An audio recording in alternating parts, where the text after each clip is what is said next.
Hello everyone, क्या हाल चाल आप लोगों के। तो कुंभज क्लासेस के डिजिटल प्लेटफॉर्म पर आप सभी का स्वागत और अभिनंदन है। आज का अपना टॉपिक रहेगा आरपीएससी ग्रेड 1 केमिस्ट्री के सिलेबस का डिस्कशन करने वाले हैं, क्योंकि 2025 में सिलेबस में कुछ चेंज किया है।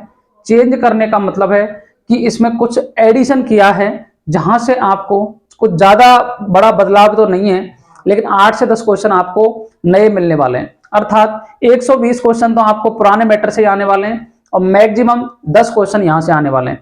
आप जानते हैं पूरा पैटर्न पेपर का, जिन्होंने भी एग्जाम दे रखी है या जो नए स्टूडेंट जो अपेयर हो रहे हैं, उनको मैं सारी बातें आज क्लियर करने वाला हूं कि आरपीएससी ग्रेड 1 का किस तरीके से एग्जाम पेपर आएगा, कितने अपने क्वेश्चन आने वाले हैं, क्या अपनी स्ट्रेटजी रहनी चाहिए। तो आपको पता है कि आरपीएससी ग्रेड 1 का जो एग्जाम देते हैं वो बच्चे मास्टर होना चाहिए उनका 50%। अर्थात जैसे आपने एमएससी कर रखा है तो एमएससी में 50% होनी चाहिए और बीएड आपका कंप्लीट होना चाहिए, या फिर आप एमएससी कर रहे हो या फिर बीएड कर रहे हो। दो ही कंडीशन होती हैं, जिसने बीएड पहले कर लिया वो एमएससी कर रहा होगा, जिसने एमएससी पहले कर लिया वो बीएड कर रहा होगा। तो उनका जो रिजल्ट है वो जिस दिन अपना पेपर लगेगा, जैसे 29 मई के करीब इसका पेपर डाल रखा है, यदि 29 मई से पहले अपना रिजल्ट आ जाता है तो यदि अपना सिलेक्शन हो जाता है तो अपन उसमें अपियर हो सकते हैं। बाकी अपना यदि रिजल्ट 29 मई जिस दिन पेपर लग गया उसके बाद कभी भी आ रहा है तो अपन इसमें एलिजिबल नहीं होंगे। ये बात भी आप क्लियर याद रख लें। उसके बाद में आरपीएससी ग्रेड 1 में दो एग्जाम होते हैं।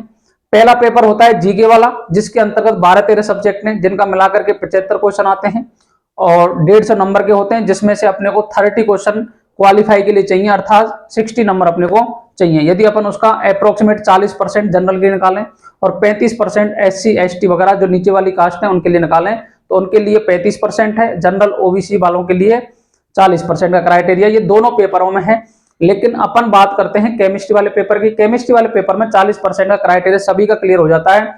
उसका रीजन भी है क्योंकि यहाँ आपको 3 लेवल दे रखे हैं, एक तो सीनियर सेकेंडरी लेवल, एक ग्रेजुएशन लेवल, एक पोस्ट ग्रेजुएशन लेवल।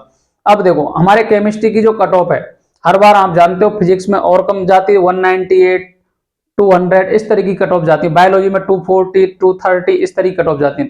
लेकिन केमिस्ट्री के अंतर्गत आज तक का यदि रिकॉर्ड उठा करके देखें पेपर का तो कभी भी भैया ऐसी कोई भी कट ऑफ नहीं गई है। हमेशा 300 नंबर का टारगेट तो रख के ही चलना। आज तक 300 नंबर से कम टारगेट, मतलब जनरल वाली कट ऑफ तो 300 से कम गई नहीं है। और पिछली वैकेंसी में देखो तो 320 325 के करीब फाइनल कट ऑफ गई है। क्योंकि रीजन क्या है कि बच्चे बहुत हैं केमिस्ट्री के अंतर्गत, क्योंकि केमिस्ट्री ऐसा सब्जेक्ट है जहां मैथ वाले भी अपियर हो जाते हैं और बायोलॉजी वाले भी अपियर हो जाते हैं, दोनों मिलकर के काम करते हैं, इसलिए कट ऑफ भी हाई रहती है और नंबर ऑफ स्टूडेंट भी बहुत ज्यादा है। यदि आप बात करें तो केमिस्ट्री के अंतर्गत आपको गर्ल्स भी बहुत ज्यादा मिलेंगी। तो कंपटीशन प्राइवेट में तो बहुत कम है भाई, गवर्नमेंट में तो आपको कंपटीशन देखने को मिलेगा, लेकिन प्राइवेट में कंपटीशन कम है, क्योंकि प्राइवेट में आप काम कर सकते हो, ठीक है। लेकिन आपको इस चीज को ध्यान नहीं रखना है कि क्या करना है क्या नहीं करना है। बाकी अपना यदि सिलेबस की बात करें तो सिलेबस में 2022 का जो सिलेबस था वही 2000 अभी जो 2022 की वैकेंसी थी वो 123 पोस्ट पर लगी थी। इसके बाद में अभी जो पेपर लगा है कुछ दिनों पहले वो जून में जो वो 36 पोस्ट पर लगा है और नई वैकेंसी उसके साथ ही दे दी थी, फॉर्म भरवा दिए थे, फॉर्म भर गए हैं। 29 मई को पेपर का टेंटेड डेट है, वो पेपर हो जाएगा, ठीक है जी। इसके बाद में ही अगर बात करें सिलेबस की तो सिलेबस में कुछ बदलाव किया है। मैक्सिमम क्वेश्चन 15 लगा लो, मिनिमम क्वेश्चन 10 लगा लो, ठीक है। 15 क्वेश्चन से ज्यादा आपको नहीं आएंगे। 15 क्वेश्चन का मतलब होगा 30 मार्क्स के। 30 मार्क्स में से 10 क्वेश्चन तो आप इजीली सभी सॉल्व कर दोगे, 5 क्वेश्चन में परेशानी आएगी, तो इसकी टेंशन नहीं लेनी है।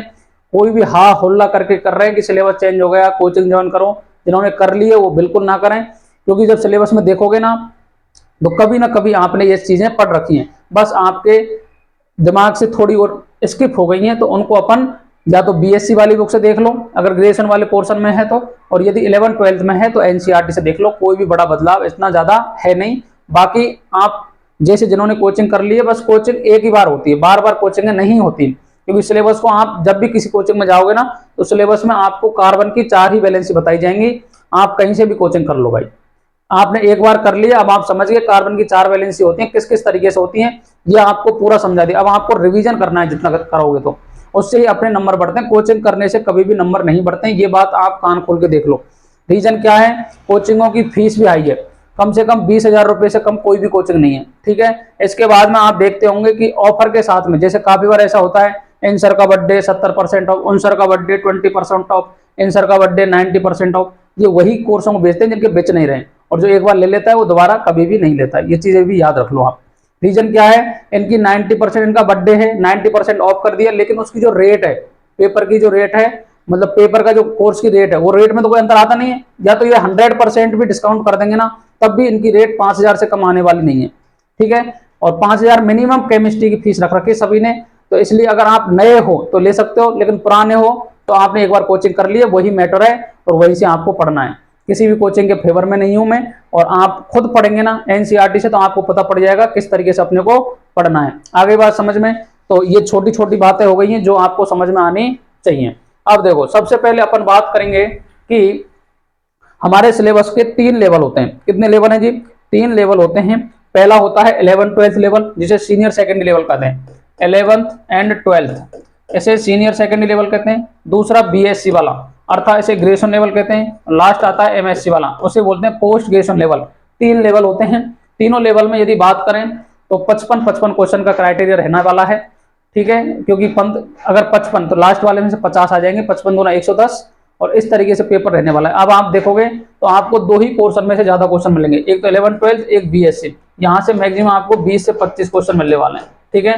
55 यहाँ से और 55 यहाँ से, 110 ये हो गए। 110 और 25 कितने हो गए? 110 और 25 135। 135 का मतलब 130 क्वेश्चन के करीब आपको मिलने वाले हैं। ये एक जनरल आइडिया बता रहा हूं मैं, नंबर क्वेश्चन नंबर इधर उधर भी हो सकता है। लेकिन आप देखोगे ना, तो आप जब 11th 12th की एनसीईआरटी को पढ़ोगे तो ग्रेजुएशन वाला कुछ पार्ट आपका वही क्लियर हो जाएगा। जब ग्रेजुएशन वाली बुक पढ़ लोगे तो ग्रेजुएशन से आपका मास्टर वाला जो एमएससी वाला पोर्शन है वो वहीं क्लियर हो जाएगा। उसमें कोई भी इतना बड़ा चेंजेज नहीं है। लेकिन हवा नहीं बनाए, दिमाग पर स्ट्रेस ना रखें, क्योंकि केमिस्ट्री ऐसा सब्जेक्ट है जिसमें 11th 12th यदि आपका स्ट्रॉन्ग है तो आपका ग्रेजुएशन वाला भी पोर्शन अच्छा हो जाएगा और मास्टर भी अच्छी हो जाएगी। लेकिन अपने को सबसे पहले 11th 12th को मजबूत करना पड़ेगा, और वो करेंगे कैसे? अपन एनसीईआरटी से कर सकते हैं, या आपको किसी भी बढ़िया कोचिंग के नोट्स हैं या किसी के भी आपको मॉड्यूल दे रखे हैं, उनसे भी आप इनको स्ट्रॉन्ग कर सकते हैं। पढ़ना खुद को ही पड़ेगा, ये बात आप दिमाग में एक बार क्लियर बैठा लो कि पढ़ना खुद को ही पड़ेगा, कोई भी टीचर आपका सिलेक्शन नहीं करवा सकता।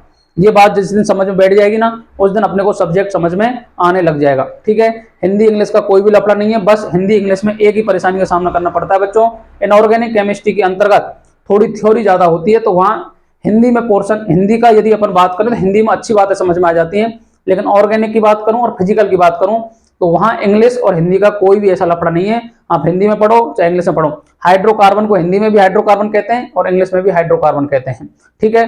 कोई भी रिएक्शन दे रखी है, जैसे कॉलवे विद्युत अपघटन, तो कॉलवे इलेक्ट्रोलाइटिक रिएक्शन, इसको इसी तरीके से बोलते हैं। लेकिन आपको धीरे धीरे जब बार बार पढ़ोगे ना तो सारी चीजें समझ में आ जाती हैं। किसी भी चीज को हवा ना बनाए, इस चक्कर में ही कोचिंग ज्वाइन कर लेते हैं काफी, सर वो तो हिंदी मीडियम को बैच चल रहा है। अरे भाई, हिंदी मीडियम बैच हो या इंग्लिश मीडियम हो, मैटर सेम ही रहता है। कभी भी आपकी कोई हिंदी और इंग्लिश को नहीं पड़ेगा, आपको पड़ेगा कि क्वेश्चन किस तरीके से आपने सॉल्व किया है, कौन सी रिएक्शन दे रखी है। इतना तो आप इंग्लिश पढ़ के आए हो, क्योंकि जिन्होंने भी मास्टर कर रखी है, प्रॉपर तरीके से मास्टर कर रखी है, उन सभी ने इंग्लिश में ही पेपर दिए होंगे, आई होप, ठीक है। बाकी हिंदी वाले दिए होंगे तो हिंदी में तो एमएससी आज तक हुई नहीं है, बाकी आप कहीं से करके आए हो तो ये आपके ऊपर है, ठीक है। हुआ नहीं बनाए।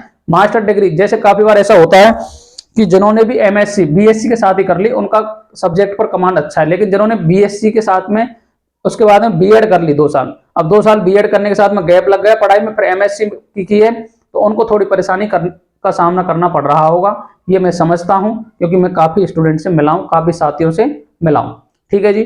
चलो जी स्टार्ट करते हैं। पहला 11th 12th का पोर्शन है, आपको समझना है क्या क्या पढ़ना है। सबसे पहले एक ही बात याद रख लेना कि आपको एनसीईआरटी 11th 12th की हिंदी मीडियम हो या इंग्लिश मीडियम हो, आपके पास होनी चाहिए। ये होंगी तभी जाकर के आपका काम आसान हो जाएगा, आपको ये पता पड़ जाएगा कि क्वेश्चन किस तरीके के आते हैं। आरपीएससी ग्रेड 1 में ऑर्गेनिक केमिस्ट्री की 11th और 12th की सारी रिएक्शनों को एनसीईआरटी से रीड कर जाना।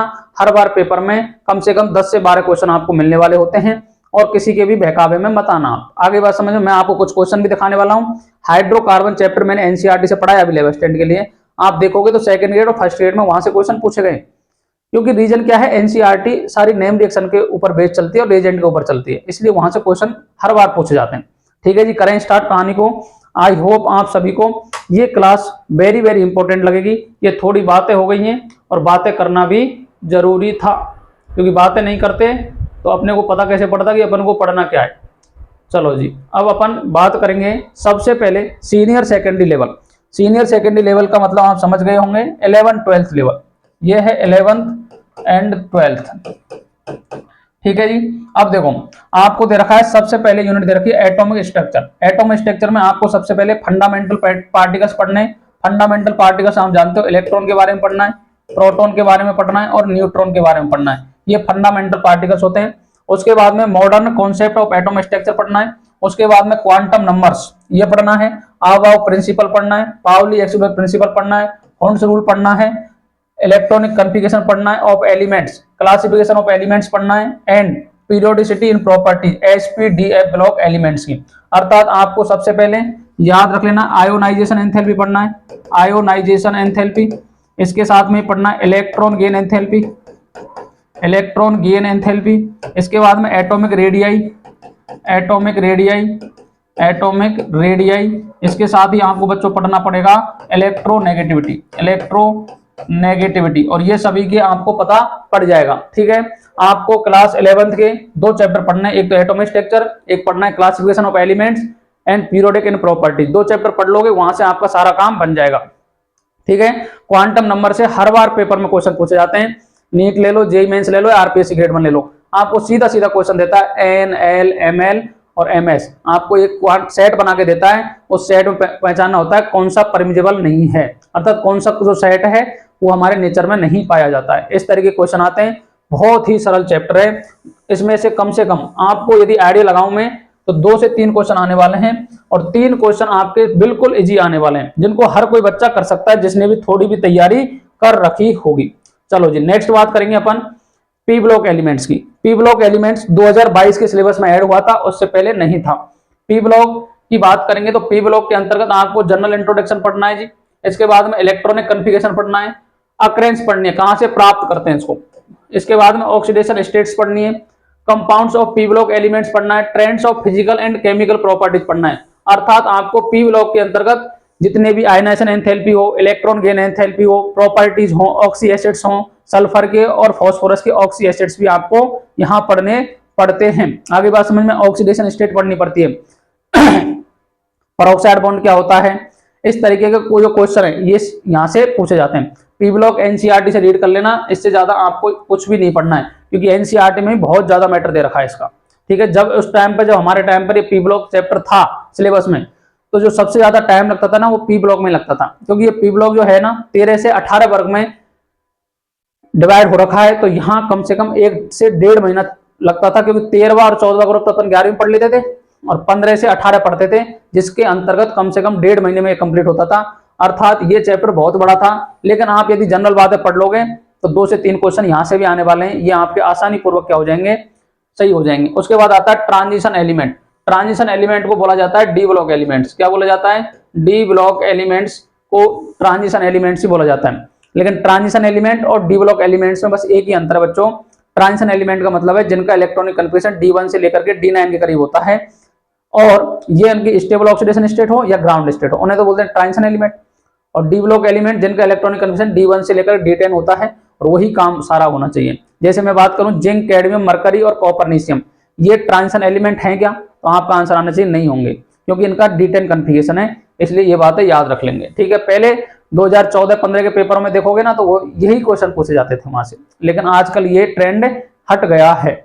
आगे बात समझ में, देखो सबसे पहले ट्रांजिशन एलिमेंट के बारे में पढ़ना है आपको, उसके बाद में इलेक्ट्रॉनिक कॉन्फ़िगरेशन के बारे में पढ़ना है, ऑक्सीडेशन स्टेट पढ़नी है, एब्जॉर्प्शन स्पेक्ट्रा पढ़ना है इंक्लूडिंग चार्ज ट्रांसफर स्पेक्ट्रा के साथ में मैग्नेटिक प्रॉपर्टीज पढ़नी है, कंपाउंड्स ऑफ ट्रांजिशन एलिमेंट्स पढ़ना है, कोऑर्डिनेशन कंपाउंड्स पढ़ना है, बर्नर थ्योरी पढ़नी है भाई, नोमेनक्लेचर पढ़ना है, आइसोमेरिज्म पढ़ना है, colour and stability of coordination compounds की भी अपन बात करते हैं। अर्थात आपको डी एंड एफ ब्लॉक अर्थात डी ब्लॉक पढ़ लेना।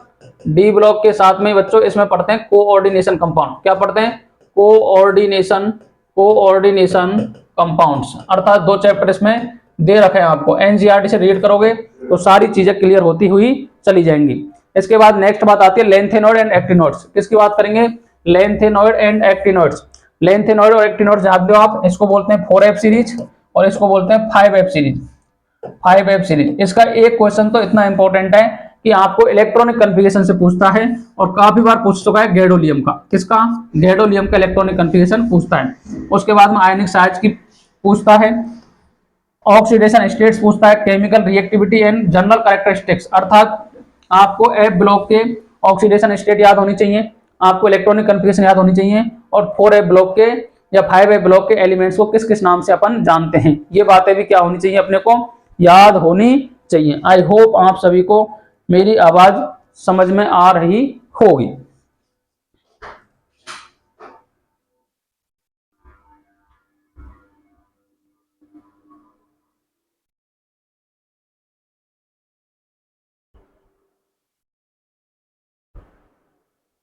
चलो जी, अब देखो नेक्स्ट आता है इसमें application of D and F block. Application of D and F block आपको एनसीईआरटी में पीछे की साइड दे रखे हैं, अर्थात कहां कहां इनका उपयोग होता है। आपको पहला उपयोग तो याद रखना है कि इनका कैटलिस्ट के रूप में उपयोग होता है। इसके साथ में ही इनका अपन जितने भी जैसे सोने चांदी के जो आभूषण पहनते हैं उनमें उपयोग होता है डी ब्लॉक के एलिमेंट्स का। एफ ब्लॉक के एलिमेंट्स जैसे यूरेनियम है, इनका उपयोग कहाँ होता है? नाभ के रिएक्टर वगैरह में होता है। तो ये इनके यूजेज हैं जो अपने को याद रखने हैं। ठीक है जी। इसके बाद में next solid state and surface chemistry. Solid state आपने क्लास 12 में दे रखा है, ये कहां दे रखा है जी? क्लास 12 में दे रखा है। और सॉलिड स्टेट के अंतर्गत बच्चों आपको क्या क्या पढ़ना है? क्लासिफिकेशन ऑफ सॉलिड पढ़ना है, अर्थात दो प्रकार के होते हैं ये। कितने प्रकार के? दो प्रकार के, क्रिस्टलाइन और अमॉर्फस। इसके बाद में क्रिस्टलाइन भी चार प्रकार के होते हैं। एक तो होते हैं आणविक, उसके बाद में होते हैं सहसंयोजक, धात्विक और कौन कौन से होते हैं? आणविक, सहसंयोजक, धात्विक और आयनिक। चार प्रकार के क्रिस्टलाइन सॉलिड होते हैं। ठीक है। कैलकुलेशन ऑफ डेंसिटी पढ़ना है आपको यूनिट सेल की। कौन कौन सी यूनिट सेल होती है बताओ? एससीसी होती है, एफसीसी होती है और बीसीसी होती है, और इसके बाद में ईसीसी आती है। इन सभी की आपको डेंसिटी पढ़नी है। इसके बाद में पैकिंग ऑफ सॉलिड्स पढ़ना है आपको। इसके बाद में पॉइंट डिफेक्ट जिसके अंदर शॉर्ट की और फ्रेंगल पढ़ना है। इलेक्ट्रिकल एंड मैग्नेटिक प्रॉपर्टीज आपको पढ़नी है ऑफ सॉलिड्स की। Physical and chemical adsorption, catalysis, colloids and emulsion. ये आपको जो पूरा पोर्शन है ना, ये आपको सरफेस केमिस्ट्री के अंतर्गत डिट्टो दे रखा है, अर्थात आपको कोलॉइड्स और इमल्सन की एक क्या पढ़नी है? टेबल दे रखी है जो सीधे सीधे आपको याद रखनी है। इसके बाद बात आती है सॉल्यूशन की। सॉल्यूशन चैप्टर में आपको क्या पढ़ना है? टाइप्स ऑफ सॉल्यूशन पढ़ना है, अर्थात सॉलिड टाइप्स ऑफ सॉल्यूशन का मतलब एक बार तो आपको सॉलिड क्या लेना है? सॉल्वेंट लेना है, एक बार गैस सॉल्वेंट लेना है और एक बार लिक्विड सॉल्वेंट लेना है। इस तरीके जब लोगे ना तो आपको 9 टाइप्स के सॉल्यूशन बनेंगे, क्योंकि गैस, द्रव, ठोस, गैस, द्रव, ठोस, गैस, द्रव, ठोस, अर्थात एक एक बार सभी को जब सॉल्वेंट ले लोगे ना तो 9 प्रकार के सॉल्यूशन आपको बनने वाले हैं। इसके बाद ये आता है जी कंसंट्रेशन टर्म। कंसंट्रेशन टर्म में आपको सबसे ज्यादा जो पढ़ना है मोलरिटी पढ़ना है जी। उसके बाद में वेपर प्रेशर क्या होता है? वेपर प्रेशर पढ़ना है आपको। इसके बाद में सॉल्यूशंस पढ़ना है, ideal and non ideal solution पढ़ना है। आइडियल और नॉन आइडियल के एग्जांपल याद रखने हैं। क्या याद रखने हैं? एग्जांपल। काफी बार एग्जांपल ही पूछ लेता है। ठीक है। कॉलिगेटिव प्रॉपर्टी पढ़नी है आपको। कॉलिगेटिव प्रॉपर्टी में क्या पढ़ना है बताओ? कॉलिगेटिव प्रॉपर्टी आप जानते हो क्या? सबसे पहले RLBP पढ़ना है, relative lowering of vapour pressure. ठीक है। उसके बाद में पढ़ना है DFP, depression of freezing point. इसके बाद में EBP, elevation in boiling point और ऑस्मोटिक प्रेशर। इन सभी से क्वेश्चन पूछे गए हैं। पिछली बार के अगर पेपर उठा के देखोगे ना तो बॉइलिंग पॉइंट से सीधे सीधे क्वेश्चन आपको एनसीईआरटी के जो एग्जांपल दे रखे ना वो सीधे सीधे पूछे गए। ठीक है जी। इसके बाद में कैलकुलेशन ऑफ मोलर मास, अर्थात एबनॉर्मल और नॉर्मल, एबनॉर्मल मोलर मास और वॉन ऑफ फैक्टर। ये सारा जो कंसंट्रेशन टर्म है इससे क्वेश्चन बहुत कम देखने को मिलते हैं, लेकिन जिस बार भी आएंगे ना वो बहुत अच्छे क्वेश्चन बनने को देखने को मिल सकते हैं। क्योंकि एक्चुअल में क्या होता है, जैसे अपन ने MgSO4 डाला, अपन मानते हैं कि MgSO4 क्या है? टूटा ही नहीं है उसमें, ऐसा मान लेते हैं, नॉन इलेक्ट्रोलाइट है। लेकिन बच्चों जब देखते हैं ना तो ये 2 पार्ट में टूटता है। तो अब बताओ 2 पार्ट में टूट रहा है तो दोनों अपन इसका वेटेज रखेंगे कि नहीं रखेंगे? Mg+2 भी है और SO4-2 भी है, तो 2 पार्ट में टूट रहा है। तो वहां अपन I की वैल्यू को फाइंड करते हैं। क्या फाइंड करते हैं जी? I की वैल्यू फाइंड करते हैं, तो उसे बोलते हैं वॉन्ट ऑफ फैक्टर। जो मैंने सारे डेरिवेशन आपको यूट्यूब पे करा रखे हैं, अगर आप देखना चाहें तो वहां से देख सकते हो। चलो जी, नेक्स्ट बात आती है थर्मोडायनेमिक्स की। किसकी आती है? थर्मोडायनेमिक्स। थर्मोडायनेमिक्स में थर्मोडायनेमिक टर्म पढ़नी है आपको। लॉज ऑफ थर्मोडायनेमिक्स पढ़ने, zeroth law, first, second law, and their applications पढ़ने, कॉन्सेप्ट ऑफ वर्क हीट पढ़ना है, स्पॉन्टेनिटी क्या होती है, गिब्स एनर्जी क्या होती है, और चेंज इन एंड इक्विलिब्रियम क्या होता है। ये सारी चीजें आपको क्या करनी है, रीड करनी है, सीधे सीधे एनसीईआरटी में दे रखी है। इसके बाद में आपको ऑर्गेनिक केमिस्ट्री में एल्किन्स पढ़ना है, एल्किन्स पढ़ना है, एल्काइंस पढ़ना है और हेलो एल्किन्स पढ़ना है। ठीक है जी।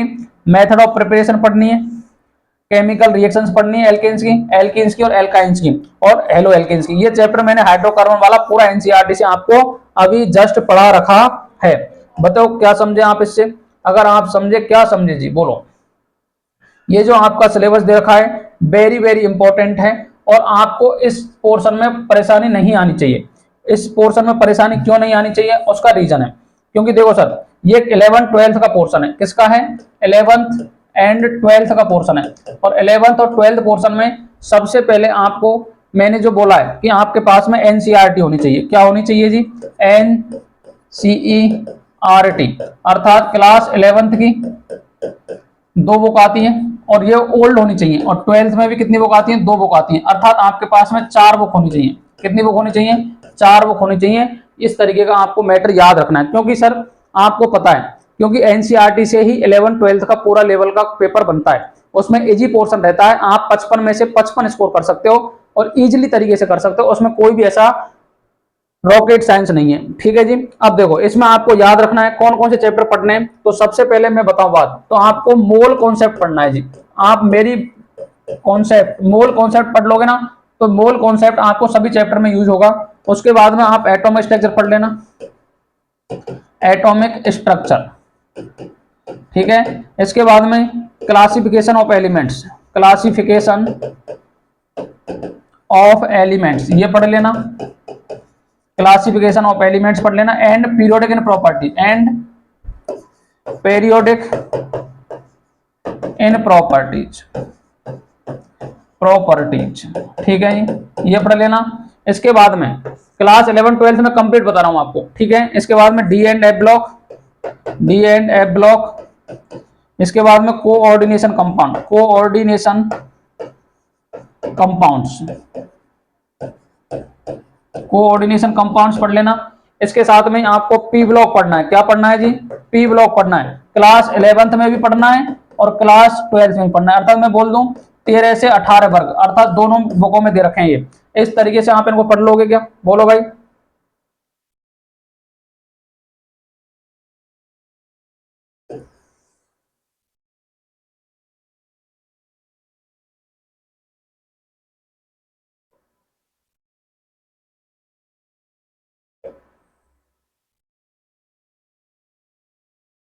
चलो ये इनको पढ़ लोगे क्या। इसके बाद में next P and F block के बाद में आपको पढ़ना है सॉलिड स्टेट। क्या पढ़ना है, सॉलिड स्टेट पढ़ना है। सॉलिड स्टेट के बाद में आपको पढ़ना है surface chemistry, surface chemistry. Surface chemistry के बाद में हाइड्रोकार्बन्स, हाइड्रोकार्बन्स। हाइड्रोकार्बन्स के बाद में आपको पढ़ना है बच्चों थर्मोडायनेमिक्स। क्या पढ़ना है, थर्मोडायनामिक्स, डायनामिक्स, थर्मोडायनेमिक्स पढ़ना है।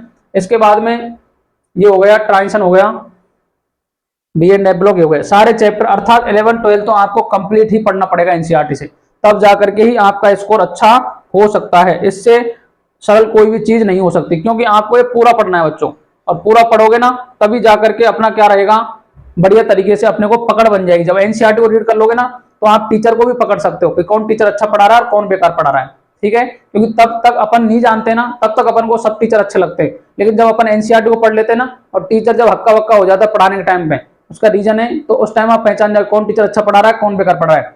तैयारी आप कर रहे हो, सिलेक्शन आपका होगा, टीचर का नहीं होगा। टीचर जो भी पढ़ा देगा ना, टीचर पढ़ाने के बाद में आपको अगले साल तो पढ़ोगे नहीं दोबारा उससे, ना ये आप शिकायत करोगे कौन ने अच्छा पढ़ाया कौन ने बेकार पढ़ाया, क्योंकि वो तो एक बार पढ़ा करके चला जाएगा। ठीक है, तुम्हारे साथ में अगर तुम निकल जाओगे, अगली साल फिर भीड़ आ रही है, वो पढ़ने जाएगी उसके पास में, फिर अगले साल वो निकल जाएंगे, फिर और भीड़ आ जाएगी। तो ये तो प्रोसेस चलता रहेगा, जीवन का चक्र है, तो सभी आते जाते रहेंगे। लेकिन आपको अच्छा कंटेंट एनसीईआरटी को भी साथ में रखना है, जहां टीचर से पढ़ रहे हैं उससे भी पढ़ना है, अर्थात सभी को मिला करके पढ़ोगे, तब जाकर के हमारा केमिस्ट्री पर अच्छी पकड़ बन जाएगी। ठीक है, और केमिस्ट्री अगर आप गवर्नमेंट भी नहीं लगते हो ना, तो प्राइवेट में भी अच्छा स्कोप है यदि केमिस्ट्री आप पढ़ाते हो। जहां टीचर 10 से 12 हजार रुपए में पूरे टाइम रुकते हैं स्कूलों में, वहीं आप 1 से 1.5 घंटे में ही इतने पैसे लेकर के आ सकते हो और बढ़िया आपका मान सम्मान रहेगा। आ गई बात समझ में? ठीक है जी। चलो जी, नेक्स्ट अपन बात करेंगे सेकंड। सेकंड में देखिएगा, सेकंड में सीनियर सेकेंडरी लेवल में और क्या पढ़ना है। देखो आपको पढ़ना है जी alcohols, aldehyde, ketones, carboxylic acids and their derivatives. ठीक है, क्या क्या पढ़ना है? क्लासिफिकेशन पढ़ना है, नोमेनक्लेचर पढ़ना है, मेथड ऑफ प्रिपरेशन पढ़ना है, फिजिकल प्रॉपर्टीज पढ़ना है, chemical reactions, alcohol, aldehyde, ketones, carboxylic acid and their derivatives. अर्थात आपको क्लास 12th का क्लास 12th का कंप्लीट चैप्टर पढ़ना है। कौन कौन सा? Alcohol, phenol, ether. Alcohol, phenol, ether वाला चैप्टर पढ़ना है एक तो पूरा। उसके साथ में ही आपको और क्या पढ़ना है जी? दूसरा आपको पढ़ना है एल्डिहाइड, कीटोन, कार्बोक्सिलिक एसिड। और इसके साथ में ही आपको थर्ड चैप्टर पढ़ना है हेलो एल्केन्स एंड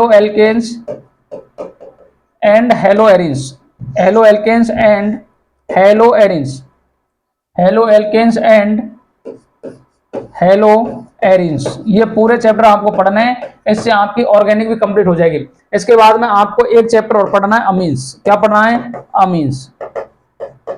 अर्थात लेकर दे करके, अर्थात पूरे चैप्टर ही आपको एनसीईआरटी से रीड करने हैं। इसमें बस यूनिट वाइज दे रखे हैं, आपको वहां पूरे चैप्टर याद कर लोगे तो सारा काम हो जाएगा। अब देखो हेलो, नाइट्रो, अमीनो, एरिन्स और डाइएजोनियम साल्ट। अब देखो हेलो एरिन्स में तो ये पढ़ लोगे आप, और जो अमोनियम साल्ट है, ये डाइएजोनियम साल्ट है, ये आप अमीन्स वाले चैप्टर में पढ़ लोगे। क्या क्या पढ़ना है? प्रिपरेशन पढ़नी है, केमिकल प्रॉपर्टीज पढ़नी है, हेलो, नाइट्रो, अमीनो, अरिन्स की एंड डाइएजोनियम साल्ट की, synthetic application of diazonium salt. अर्थात जहां भी रंगीन पदार्थ जो बनाए जाते हैं उनके लिए डाइएजोनियम साल्ट का तो उपयोग करते हैं अपन। जैसे आपने देखी होगी काफी बार स्याही वगैरह यूज करते हैं अपन। ये सारे जो डाई होती है, डाई वगैरह में कौन से यूज करते हैं? डाइएजोनियम साल्ट ही तो यूज करते हैं। तो ये आप एनसीईआरटी से रीड कर सकते हो। इसके बाद में सर नेक्स्ट, इसके बाद में जो पढ़ना है आपको, उसके बाद में आता है बायोमोलिक्यूल्स। क्या आता है? बायोमोलिक्यूल्स। तो आपको बायोमोलिक्यूल्स भी ऐड कर लेना है। क्या ऐड कर लोगे? बायोमोलिक्यूल्स में क्या पढ़ना है? कार्बोहाइड्रेट पढ़ना है, प्रोटीन्स पढ़ना है, एंजाइम्स पढ़ना है, विटामिन्स पढ़ना है, न्यूक्लिक एसिड पढ़ना है। अर्थात सीधा सीधा एनसीईआरटी में अब बायो वाले हो तो बायो वालों के लिए तो ये बिल्कुल आपको बायोलॉजी में भी दे रखा है और केमिस्ट्री में भी दे रखा है, लेकिन अपन इसको पढ़ सकते हैं आसानी पूर्वक। बहुत सरल चैप्टर है। सबसे ज्यादा इंपॉर्टेंट इसमें कार्बोहाइड्रेट रहता है। इसके बाद में प्रोटीन के टेस्ट वगैरह यूज कर लेना, एंजाइम्स याद कर लेना, कौन कौन से एंजाइम्स आते हैं, विटामिन्स कौन सी वाटर सोल्यूबल है, कौन सी फैट सोल्यूबल है, न्यूक्लिक एसिड में कौन कौन से आपको कौन सी शुगर मिलती है, कौन कौन से आपको बेस मिलते हैं, ये भी चीजें क्या करनी है? आपको याद कर लेनी है। ठीक है जी। नेक्स्ट अपन बात करेंगे, ये तो हो जाता है आपका senior secondary level. Senior secondary level सबसे इंपॉर्टेंट है। 55 करीब क्वेश्चन आने वाले हैं आपके, और 55 क्वेश्चन को यदि आपको करेक्ट करना है तो आपको 11th 12th की एनसीईआरटी से रीड करना पड़ेगा, और उसके सारे इंटेक्स्ट क्वेश्चन और एग्जाम्पल्स आपको आने चाहिए, क्योंकि सारे क्वेश्चन वहीं से आपको देखने को मिल जाएंगे।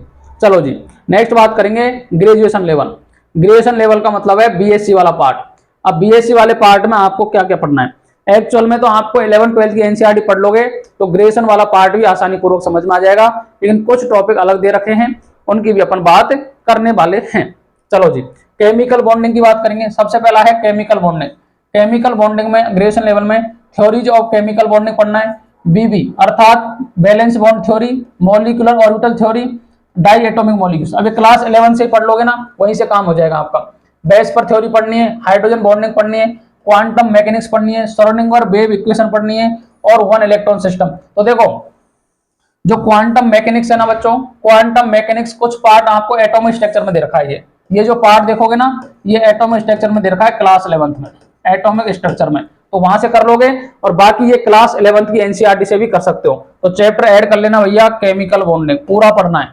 केमिकल बॉन्डिंग अर्थात मैं कहूं ना एक वर्ड में, तो क्लास 11 12th की एनसीईआरटी तो रट के पटक देना, क्योंकि वही आपका बेस क्लियर कर देंगी, और बेस के साथ में वहां से आप क्वेश्चन पे भी अप्रोच लगा जाओगे। चलो जी, कोऑर्डिनेशन कंपाउंड में डिटेल्स क्रिस्टल फील्ड थ्योरी पढ़नी है आपको। Weak and strong field ligand क्या होते हैं, weak and strong field complex क्या होते हैं, comparison of VB and CFT में factors affecting of 10 Dq, thermodynamic aspects of crystal field, John Teller effect, importance and applications of coordination compound. अब John Teller effect है ना, ये आपको BSc वाली बुक में मिल जाएगा, बीएससी थर्ड ईयर में दे रखा है। ये कहाँ दे रखा है जी? बीएससी थर्ड ईयर में दे रखा है, तो आप वहां से कर सकते हो, बाकी 12th की क्लास से ये कंप्लीट हो जाएगा। Chemistry of lanthanoid and actinoids, ये चैप्टर आप बीएससी की बुक से भी पढ़ सकते हो, वहां पूरे 4F और 5F करके पूरे चैप्टर दे रखे हैं आपको, ठीक है। लेंथेनॉइड एंड एक्टिनॉइड कॉन्ट्रैक्शन क्या होता है, इट्स कॉन्सिक्वेंस क्या होता है, coordination behaviour of lanthanoids and actinoids complex, magnetic and spectroscopic properties of separation of lanthanoids. अब देखो सेपरेशन वाली बात तो इसमें आ जाएगी, लेकिन आपको एक चीज बता दूं मैं, जब आप coordination behaviour of lanthanoids and actinoid complex और इसके साथ में कॉन्ट्रैक्शन वाला ये जो पार्ट है ना, ये क्लास 12th की एनसीईआरटी से आपका कंप्लीट हो जाएगा, क्योंकि आपको पूछता है कि लेफ्ट टू राइट जाने पर किसकी एटॉमिक रेडियस डिक्रीज हो रही है। तो आप जानते हो जब जेड इफेक्टिव ज्यादा होगा, तो जेड इफेक्टिव ज्यादा होता है तो उसकी साइज छोटी हो जाती है, लेंथेनॉइड में तो लेंथेनॉइड कॉन्ट्रैक्शन, एक्टिनॉइड में तो एक्टिनॉइड कॉन्ट्रैक्शन। आगे बात समझ में, चलो जी। इसके बाद बात आती है केमिकल डायनामिक्स, इसका दूसरा नाम है केमिकल काइनेटिक्स। केमिकल काइनेटिक्स आप क्लास 12th की एनसीईआरटी से पढ़ लो, केमिकल काइनेटिक्स। केमिकल काइनेटिक्स आप एनसीईआरटी से पढ़ लोगे तो सारी चीजें आपकी क्लियर हो जाएंगी, इसी लेवल का इसमें पेपर पूछा जाता है, ठीक है। अर्थात रेट ऑफ रिएक्शन आपको दे रखा है, factors affecting of rate of reaction, zero, first, pseudo first order and second order reaction, half life period, method of determination of order of reaction, collision and transition state, theories and their, comparison, RNA sequence, concept, activation energy. ये सारा class 12th की NCERT में as it is they रखा है। Class 12th की NCERT से पढ़ लोगे ना, सारा काम आसानी पूर्वक आ जाएगा। और यहाँ से न्यूमेरिकल आएंगे आपको, एक से दो न्यूमेरिकल आएंगे, एक तो एक्टिवेशन एनर्जी पे आएगा, एक जीरो ऑर्डर या फर्स्ट ऑर्डर रिएक्शन पे आ जाएगा, ठीक है जी। Next electrochemistry. इलेक्ट्रोकेमिस्ट्री भी आप क्लास 12 से ही पढ़ सकते हो, वही बहुत सारी बातें दे रखी है।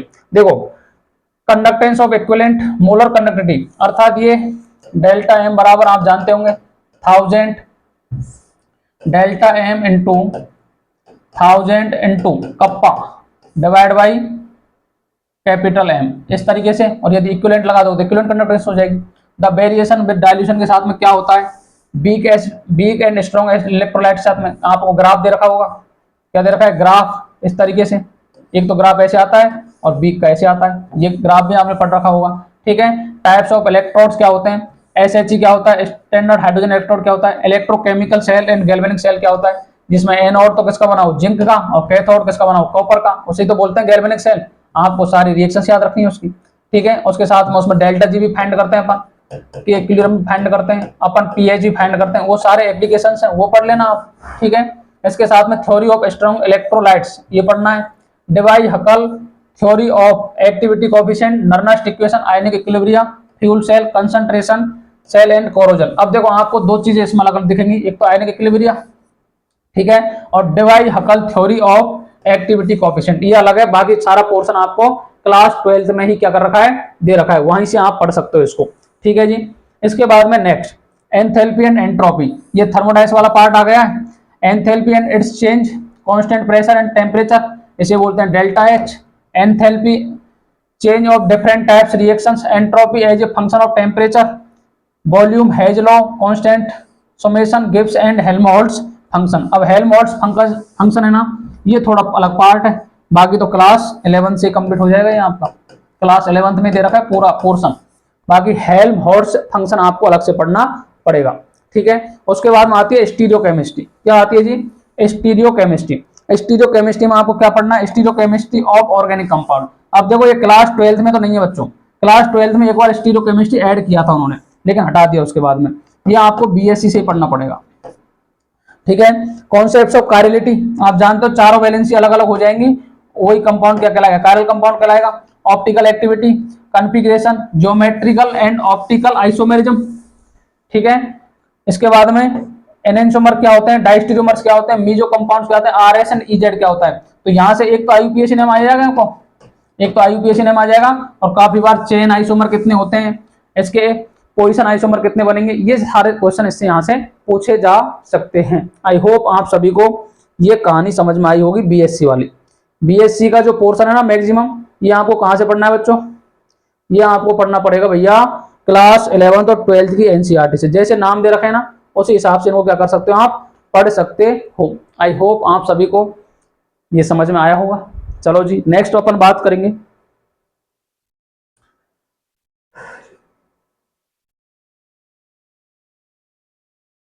नेक्स्ट नोमेनक्लेचर का। हर बार क्वेश्चन पूछा जाता है, हर बार सरल क्वेश्चन आता है, लेकिन आपका यदि भाग खराब होगा तो थोड़ा हार्ड ही पूछ लेगा। लेकिन एक बार पिछले बार असिस्टेंट प्रोफेसर का पेपर था, उसमें एक नोमेनक्लेचर पूछा था, वो थोड़ा हार्ड था। बाकी आज तक अगर पेपर देखोगे ना तो आप ऑप्शन से ही उनको काट दोगे। चलो जी क्या है, देखो नोमेनक्लेचर पढ़ना है। रिजोल्यूशन क्या होता है, एनेंसोमर का रिजोल्यूशन अर्थात अलग अलग कैसे करते हैं इनको। इन्वर्जन क्या होता है, रिटेंशन क्या होता है, and racemisation, conformation of alkenes क्या होते हैं, इथेन क्या होते हैं, butane, cyclohexane and it's derivatives. आपको सोहार्स और न्यूमैन सूत्र पढ़ने हैं यहाँ, ठीक है, इनमें कन्फॉर्मेशन ऑफ एल्कीन्स वाले में, ठीक है। इन्वर्जन, रिटेंशन, ये सारी बातें आप, इन्वर्जन तो होता है SN2 में, और रिटेंशन क्या होता है SN1 में होता है, और इन्वर्जन भी SN1 में ही होता है। अर्थात रिटेंशन और इन्वर्जन एक साथ होता है, उसे ही तो बोलते हैं एनेंसोमर।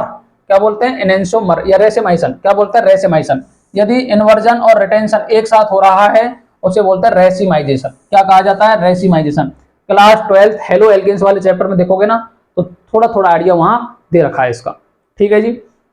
इसके बाद में नेक्स्ट ये चीज आपको सीधे सीधे याद रखनी है, रिएक्शन इंटरमीडिएट्स। रिएक्शन इंटरमीडिएट्स तो आपको सब जानते हो आप, free radical, carbocation. Free radical का जो नेचर है वो कार्बोकेटाइन का रहने वाला है, कार्ब एनायंस का जस्ट अपोजिट हो जाता है इससे। कार्बिन्स पढ़ना है, बेंजीन पढ़ना है, नाइट्रोजन पढ़ना है, ठीक है जी। इसके बाद में नेम रिएक्शन आपको पढ़नी है, ये देखो पिछली बार ऐड हुआ था, ठीक है।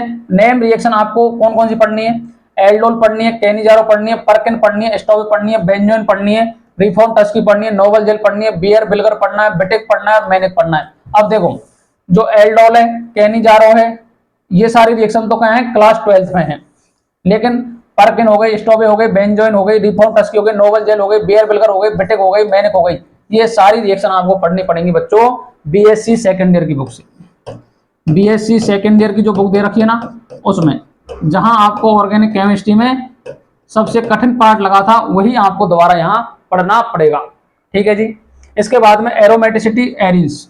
एरोमेटिसिटी आपको पढ़नी है। एरोमेटिसिटी क्या होती है, सबसे पहले तो आपको काफी बार पेपर में यही पूछ लेता है कि which of the following compounds is aromatic, कौन सा कंपाउंड एरोमेटिक है, ये क्वेश्चन पूछ लेता है। तो ये क्वेश्चन तो वहां से आ जाता है। नोमेनक्लेचर पढ़ना है, आइसोमेरेज पढ़नी है, एरोमेटिक हाइड्रोकार्बन के बारे में, बेंजीन के बारे में पढ़ना है, अल्काइल एरिन्स के बारे में पढ़ना है, स्ट्रक्चर ऑफ बेंजीन पढ़ना है, फिजिकल एंड केमिकल प्रॉपर्टीज पढ़नी है बेंजीन की, electrophilic substitution reaction, orientation of functional group, अर्थात आपको पूरा हेलो एल्केन, कौन सा हेलो एरिन, कौन सा हेलो एरिन्स वाला चैप्टर पढ़ना है बच्चों, और क्लास 11 का बेंजीन वाला पार्ट पढ़ना है। वहां से आपको पता पूरा पड़ जाएगा कि एरोमेटिसिटी, एरिन्स किस क्या क्या होती हैं। आगे बात समझ में, चलो जी। अब देखो जो नया ऐड हुआ है इसमें, नया ऐड हुआ है, ये अच्छी बात है। कौन सा हुआ है, आपको एरोमेटिक हेट्रोसाइक्लिक कंपाउंड भी पढ़ने हैं इस बार। कौन कौन से पढ़ने हैं जी, एरोमेटिक हेट्रोसाइक्लिक कंपाउंड भी पढ़ने पड़ेंगे। कौन कौन से हैं सर, आपको पढ़ना पड़ेगा पायरिडीन के बारे में, पायरोल के बारे में, फ्यूरेन के बारे में, और thiophene. BSc third year organic chemistry, BSc third year में आएगा ये, और ऑर्गेनिक केमिस्ट्री के अंतर्गत दे रखे हैं, ये आपको पूरा पढ़ना पड़ेगा। वेरी वेरी इंपॉर्टेंट है, पर देख लेना कम से कम 2 से 3 क्वेश्चन आएंगे यहाँ से, कम से कम 2 से 3 क्वेश्चन लेके बैठा है ये चैप्टर, ठीक है। बाकी ये सारी नोट्स मैं आपको आफ्टर दिवाली प्रोवाइड करवाने वाला हूँ, क्योंकि मेरे पास घर पे क्या बीएससी की बुक पड़ी है गाँव में, ठीक है। यहाँ तो है नहीं क्योंकि यहाँ तो नीट जे का कंटेंट पढ़ा है, लेकिन बीएससी वाली बुक रखी है घर पे, तो मैं वहां से आपको पूरा कंटेंट प्रॉपर तरीके से नोट्स बना के ले आऊंगा अभी छुट्टियों में, उसके बाद में आपको प्रोवाइड करवा दूंगा एक क्लास लेकर के, ठीक है जी। इसके बाद में है polymers and drugs, class 11 class 12 से पढ़ लेना इसको, तो पॉलीमर्स एंड ड्रग्स को। तो पॉलीमर्स क्या है, टाइप्स ऑफ मैकेनिज्म क्या है, पॉलीमराइजेशन रिएक्शन क्या होती है, नेचुरल एंड सिंथेटिक पॉलीमर कौन कौन से हैं, ड्रग क्या होती है, एंटी एसिड क्या होता है, एंटी हिस्टामिन्स क्या होती है, एनाल्जेसिक क्या होता है, एंटीपायरिन्स क्या होती हैं, एंटीबायोटिक्स क्या होती हैं, एंटी फर्टिलिटी ड्रग्स क्या होती हैं। अर्थात ये सारे आपको क्लास 12 में एक तो पढ़ना है पॉलीमर वाला चैप्टर, पॉलीमर, और एक पढ़ना है दैनिक जीवन में रसायन, डेली यूज इन केमिस्ट्री। ये चैप्टर पूरा पढ़ लेंगे, ठीक है। लेकिन एक बात याद रखनी है, अब दुकान पे कभी चले गए, काफी बच्चों को यही पता नहीं रहता कौन सी बुक लेके आनी है, पुरानी वाली लेके आनी है। नए सिलेबस में क्या है, बहुत कम चैप्टर है, क्लास 12 में तो 10 चैप्टर रह गए इस बार, क्लास 12 में 10 है, और क्लास 11th में करीब 9 के करीब चैप्टर है, कितने हैं 9। अर्थात टोटल 19 चैप्टर हैं, और पहले जब पढ़ते थे ना तो 32-33 चैप्टर थे। पूरा सिलेबस 11-12 का पुरानी एनसीईआरटी से आपको पढ़ना है। चलो जी, ठीक है, ये हो गया। अब अपन बात करेंगे, ये हो गया पोस्ट ग्रेजुएशन, अब ग्रेजुएशन वाला। अब अपन बात करेंगे पोस्ट ग्रेजुएशन की। किसकी बात करेंगे? पोस्ट ग्रेजुएशन की। ये हमारा पोर्शन थोड़ा अलग है, ये पोर्शन में ही हमको ज्यादा परेशानी आएगी, लेकिन टेंशन वाली बात नहीं है। यहाँ से 30 से 35 क्वेश्चन आएंगे आपके, 30 से 35 क्वेश्चन आएंगे, और 30 से 35 क्वेश्चन मान लो, 30 से 35 क्वेश्चन मान लो, तो 30 क्वेश्चन में से 20 क्वेश्चन तो आप कर जाओगे। बस परेशानी आएगी 10 से 12 क्वेश्चन में, 10 से 15 क्वेश्चन में। इसके लिए आप कहीं से भी पढ़ सकते हो, यूट्यूब पे भी क्लासें मिल जाएंगी आपको। जैसे आप देखोगे ना, दिल्ली की कुछ कोचिंग है बढ़िया, उनसे आप पढ़ के देखोगे ना तो आपको पता पड़ जाएगा कि अपन को किस तरीके का कंटेंट पढ़ना है, लेकिन इंग्लिश मीडियम में मिलने वाली है वो, ठीक है। इस तरीके से आप देखोगे। चलो जी, मॉलिक्यूलर ऑर्बिटल थ्योरी, यही बात बाकी सारी तो अपनी 11-12 से कंप्लीट हो रही है। यदि अपन बात करें जो हमारा सिलेबस है ना 11th, अगर 11-12 सिलेबस और ग्रेजुएशन वाला सिलेबस देखें तो 90% सिलेबस आपका 11-12 से ही कंप्लीट हो जाएगा। 10% ही थोड़ा परेशानी है, तो उसके लिए आप थोड़ी बुक पढ़ सकते हो अलग से, बीएससी वाली। लेकिन जो एमएससी वाला पोर्शन है ना, ये आपको प्रॉपर तरीके से अलग से ही पढ़ना पड़ेगा, क्योंकि यहाँ अपन 11-12 में ऐसी कोई भी चीज नहीं पढ़ते जो अपन यहाँ पढ़ने वाले हैं। देखो, मॉलिक्यूलर ऑर्बिटल थ्योरी आपको पढ़नी है। सिमेट्री एलिमेंट्स क्या होते हैं, ऑपरेशंस क्या होते हैं, पॉइंट ग्रुप क्या होते हैं, मॉलिक्यूलर सिंबल क्या होते हैं, जीएमटी क्या होता है, कैरेक्टरिस्टिक टेबल क्या होती है एमओ थ्योरी की, heteronuclear diatomic polyatomic molecules AX2। अब आपको ये पूरा पढ़ना ही पड़ेगा, और कम से कम 3 क्वेश्चन आएंगे यहाँ से, ठीक है। इसके बाद में ऑर्गेनोमेटेलिक कंपाउंड, ये आपको पूरा पढ़ना पड़ेगा। Lithium, magnesium, tin, Fe, copper, zinc, इन सभी के ऑर्गेनोमेटेलिक कंपाउंड में कौन कौन से बनते हैं ये पूरे पढ़ने पड़ेंगे आपको। Structure, bonding and applications, metal carbonic compound पढ़ने, structure and bonding of cage and cluster compounds, organometal reagents and catalysis and organosynthesis. कम से कम 3 क्वेश्चन ही भैया ये रखेगा, लेकिन प्रॉपर तरीके से आपको पढ़ना पड़ेगा इसको, ठीक है। Kinetics of catalysis, kinetics of photochemical polymerization reaction, acid base and enzyme catalysis, ionic reaction, kinetic salt effect और कॉम्प्लेक्स रिएक्शन। कम से कम 3 क्वेश्चन ये लेके बैठेगा भैया, ठीक है। ये आपको प्रॉपर तरीके से अलग से पढ़ना है, क्योंकि इनका कोई भी रिलेशन 11-12 से नहीं है, ठीक है। इसके बाद में इलेक्ट्रोकेमिस्ट्री, इलेक्ट्रोकेमिस्ट्री में आप मेजरमेंट ऑफ ईएमएफ, कोलेराउस लॉ, ये तो 12th में दे रखा है आपको कोलेराउस लॉ, तो ठीक है, एंड इट्स एप्लीकेशन। इसके बाद में मेम्ब्रेन इक्विलिब्रियम, ये अलग पढ़ना पड़ेगा। Calculation of delta H, delta G, delta S and equilibrium constant from EMF data. अब देखो ये सारे आप कर सकते हो, क्लास 12th की एनसीईआरटी से ही कर सकते हो, क्योंकि आपको सारे रिलेशन वहां से मिल जाएंगे, ठीक है जी। लेकिन आपको नया पढ़ना पड़ेगा मेम्ब्रेन इक्विलिब्रियम, ठीक है। कम से कम लगा लो यहाँ से 3 क्वेश्चन ही यहाँ से लगा लो। चलो जी, नेक्स्ट है अपना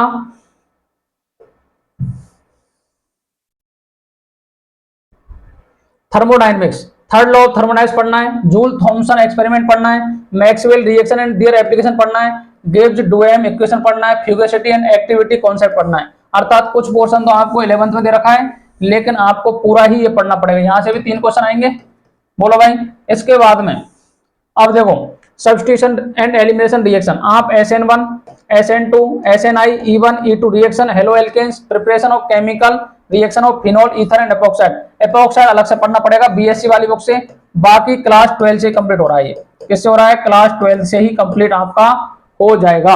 आगे बात समझ में। इस तरीके से आपका जो केमिस्ट्री का सिलेबस है, केमिस्ट्री के सिलेबस में यहाँ से 15 से 16 क्वेश्चन आपका एमएससी वाले पोर्शन में बनने वाले हैं।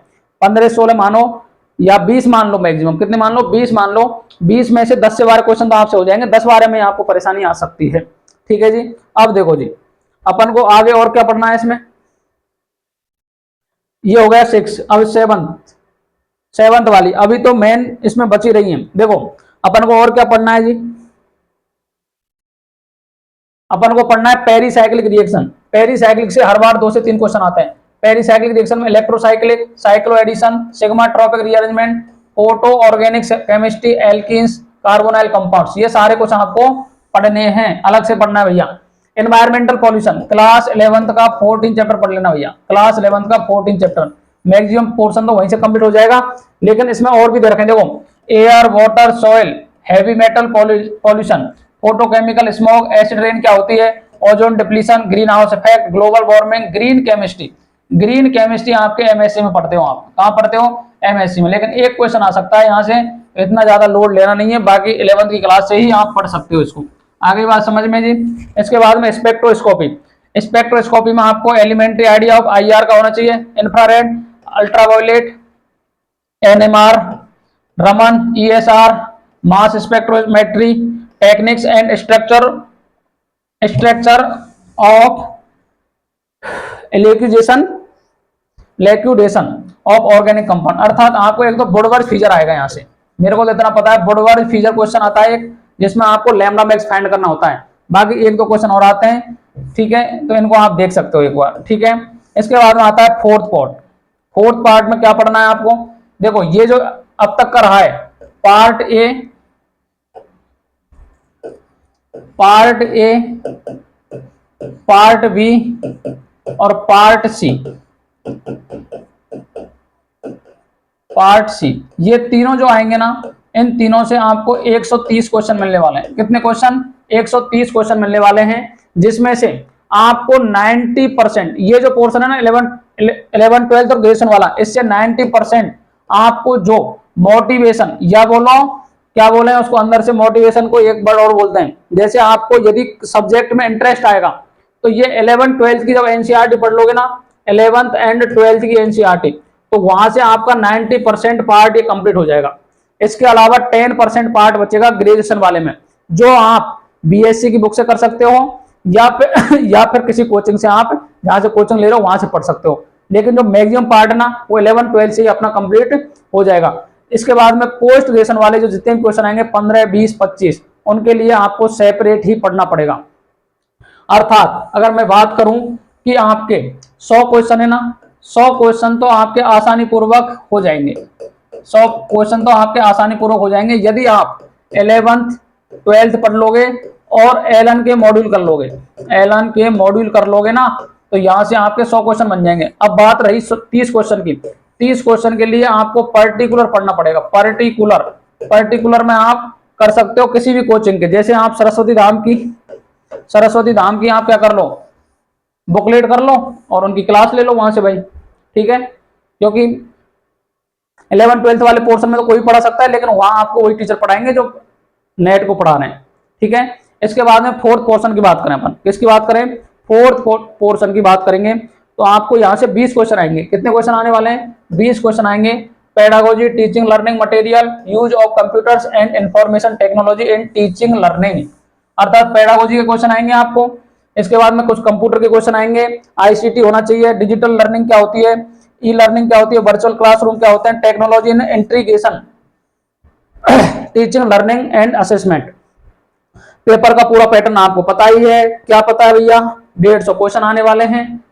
स्कूल लेक्चर का पेपर है, 150 क्वेश्चन आएंगे जो 300 मार्क्स के होंगे, ठीक है। 3 आवर्स का पेपर होगा, 150 क्वेश्चन होंगे।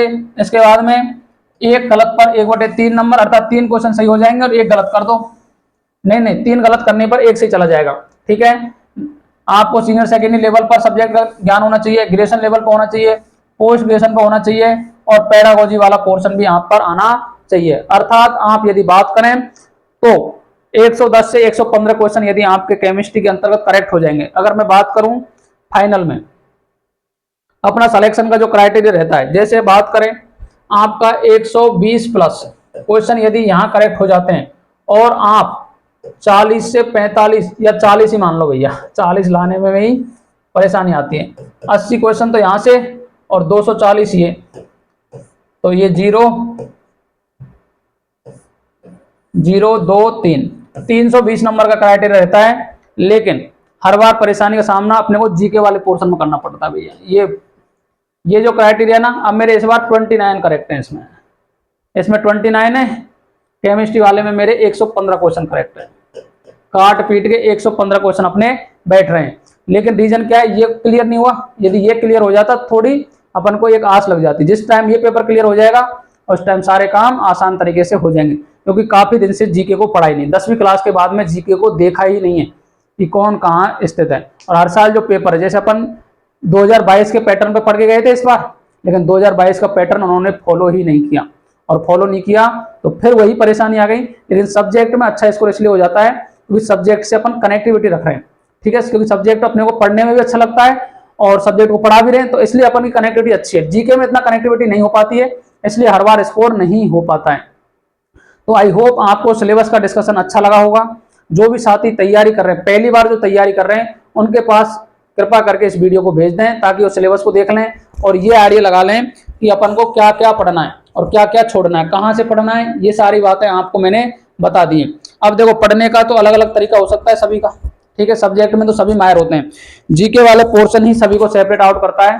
तो जो भी साथी नई तैयारी कर रहे हैं या कहीं से भी कोचिंग कर रहे हैं आप, तो देखो, एक तो आपको तैयारी का एक ही बार मौका मिलेगा, इसलिए एक ही बार में अच्छा इंस्टीट्यूट चूज कर लें। अभी कोचिंग कर रहे हो तो ऐसा नहीं है आपको बार बार मौके मिलेंगे, 6 महीने तक कोचिंग जाना बहुत भारी पड़ जाता है, ठीक है, और वहां भी फिर आपको कंटेंट नहीं मिलता इस तरीके का, तो अपने को परेशानी आती है।